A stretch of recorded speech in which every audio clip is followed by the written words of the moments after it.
Born Elizabeth Petrovna on December 29, 1709, Elizabeth was the second child of Tsar Peter the Great of Russia.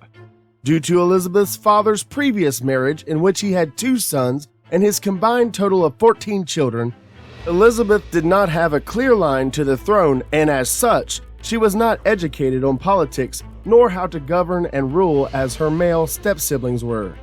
However, this lack of education did not stop Elizabeth from becoming one of the most famous and endeared Russian monarchs of all time.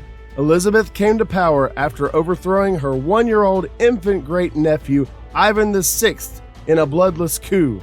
Unlike many of her counterparts and ultimate successors, Elizabeth was well received early on in her reign for a few key reasons. She was famous for outlawing capital punishment, signing no death warrants, which was common amongst Russian monarchs at the time. She followed in her father's footsteps by introducing new social policies which lessened the amount of time owed to the state by its workers. She also proved to be a patriarch monarch through investing time and effort on bettering the infrastructure in Russia, and also focused on bettering the educational standards through founding the University of Moscow.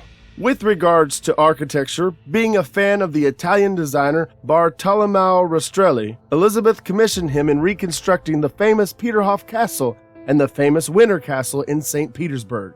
Externally, Elizabeth led Russia through 2 conflicts during her reign: the War of Austrian Succession from 1740 to 1748, and the 7 Years' War from 1753 to 1763. With no husband or children, Elizabeth elected her nephew Peter III as her successor to the throne, and ultimately died following a stroke in December of 1761. Even though Elizabeth ruled in times of peace and war, her popularity is evidenced by the lack of social riots and protests during her reign.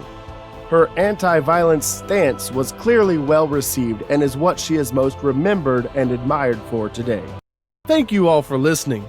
Please feel free to subscribe if you want to see more of this content, and let me know if you have any suggestions on future topics and cases. Thanks for watching. See you in the next one.